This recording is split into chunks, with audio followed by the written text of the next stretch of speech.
Cette vidéo, publiée le 26 novembre 2019 sur le réseau social Instagram, montre une patrouille de l'armée française traversant le fleuve Niger.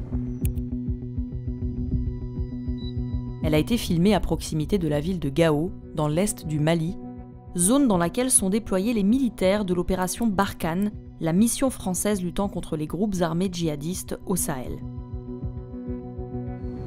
Cette séquence est l'une des centaines de publications de militaires français partagées depuis cette zone et librement accessibles sur les réseaux sociaux.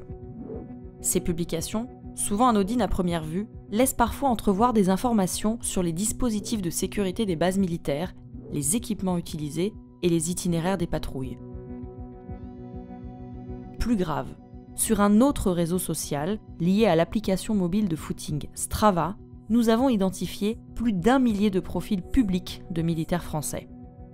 Une suite de manipulations simples nous a permis de retracer les déplacements des soldats dans leurs opérations au Sahel, mais aussi de les suivre de retour en France, y compris jusqu'à leur domicile.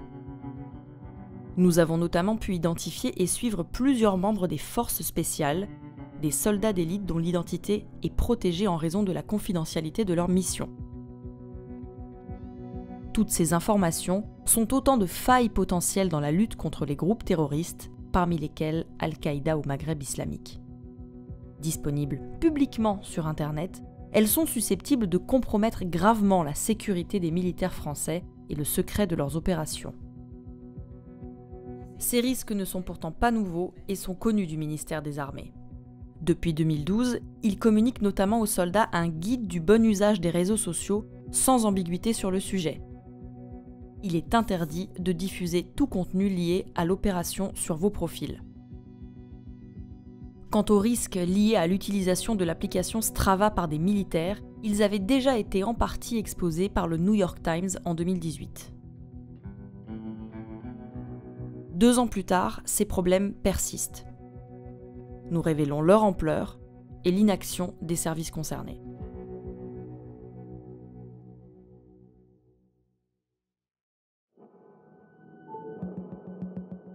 Sur Instagram, quelques clics suffisent pour identifier des profils de soldats français engagés au Sahel.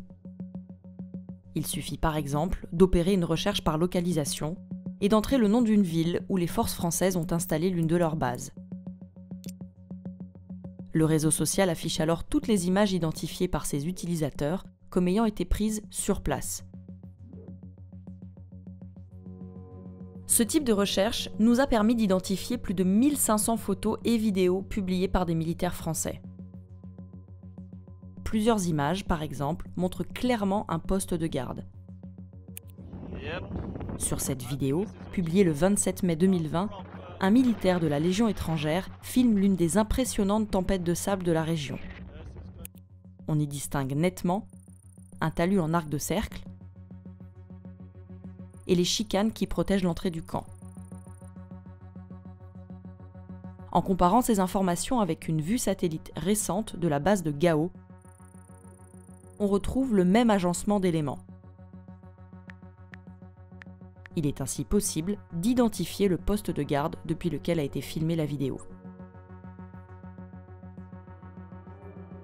Une autre publication montre un avion de chasse Mirage dans un hangar. À l'arrière-plan, on distingue une barrière avec des barbelés, ainsi que plusieurs bâtiments. On retrouve ces éléments sur la base aérienne de Niamey, au Niger. Ici, les bâtiments et la barrière. On peut ainsi localiser le hangar qui abrite l'avion. Additionnées les unes aux autres, toutes ces photos renseignent sur l'organisation des camps militaires, les forces en présence et leurs déplacements. Autant d'informations pouvant faciliter une attaque à l'encontre de la force Barkhane. Pourtant, le ministère le rappelle lui-même. Toute diffusion de photos et de vidéos informant sur le camp, entrée, sortie, agencement, est interdite. Les images que nous avons pu collecter concernent 6 bases françaises au Mali et 1 au Niger. Nous avons également retrouvé la trace des soldats de l'opération Barkhane sur l'application Strava. Cette application mobile, utilisée pour enregistrer des activités sportives, est très populaire chez les coureurs et les cyclistes. Elle leur permet notamment de garder un historique de leurs performances et de les analyser. Activée lors de chaque session, l'application enregistre notamment la date et l'heure, la durée de l'activité et l'itinéraire parcouru, enregistré grâce à la puce GPS d'un téléphone ou d'une montre connectée. Toutes ces informations sont compilées sur une carte librement accessible sur Internet. Celle-ci indique en surbrillance les zones où des utilisateurs de Strava sont actifs. Au Sahel, cette carte révèle avec précision les emplacements de bases françaises. À Tombouctou, par exemple, la seule zone active est ici. Les parcours des utilisateurs dessinent clairement les contours de la base militaire française. Mais Strava est aussi un réseau social. Comme sur Facebook ou Twitter, les athlètes peuvent se suivre, partager leurs activités et interagir. Quelques minutes et manipulations simples suffisent pour obtenir les performances sportives d'utilisateurs actifs sur ces bases au Sahel. Nous avons ainsi pu identifier plus de 1000 profils de militaires français. La plupart sont publics et n'utilisent pas de pseudonyme. Il est donc possible de suivre les déplacements de ces militaires tout au long de leur participation à l'opération Barkhane. Intéressons-nous par exemple à celui-ci que nous avons anonymisé et que nous appellerons Thomas. L'historique de toutes ses activités est accessible sur son profil. Sur Strava, on trouve par exemple la trace de Thomas au Sahel le 20 avril 2019. Tôt le matin, il effectue un footing sur la base militaire de Gao, au Mali. Il court pendant 49 minutes, une routine qu'il répète tous les 2 jours environ,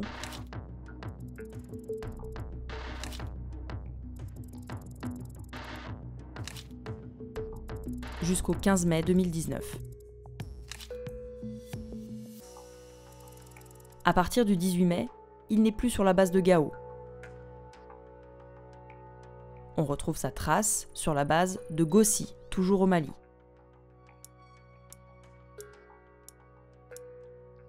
Le 27, il est de retour à Gao. Sa dernière session sur cette base est le 9 juin. Thomas et son régiment quittent alors le Sahel. Mais avant de rentrer en France, ils font étape 3 jours en Grèce, dans un sas de fin de mission. Un hôtel luxueux en bord de mer. Sur place, Thomas continue d'enregistrer ses footings sur l'application Strava et publie aussi une photo sur Instagram. Il rentre ensuite en France. Le 17 juin, on le retrouve à Poitiers, la ville dans laquelle est basé son régiment. Depuis cette date, il est possible de le suivre dans ses déplacements professionnels et privés. De la même façon, nous nous sommes intéressés aux forces spéciales françaises. Ces unités militaires d'élite interviennent généralement dans le cadre d'opérations confidentielles et sensibles, se déroulant souvent dans des zones dites hostiles. Leur identité est protégée depuis 2016 par la loi. La divulgation de toute information pouvant conduire à leur identification est punie de 5 ans d'emprisonnement et de 75 000 € d'amende.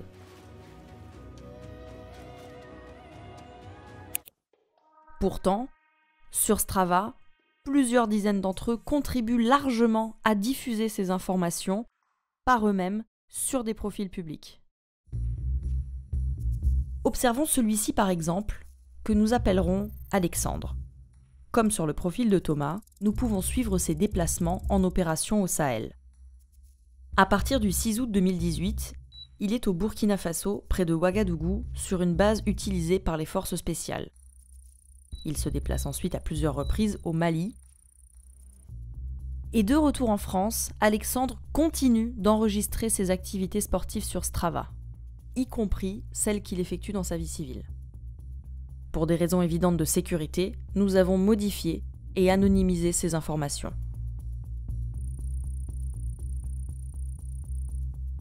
bien que ses itinéraires varient, Alexandre part presque toujours d'un même endroit. En recoupant cette information, nous avons pu établir qu'il s'agit de son domicile et ainsi l'identifier, lui et ses proches.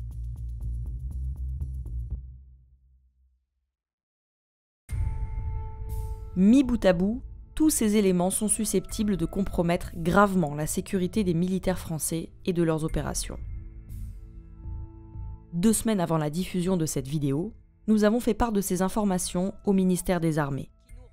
Nous lui avons également transmis la liste des comptes Strava que nous avons pu identifier, afin de permettre aux militaires concernés de supprimer leurs données personnelles.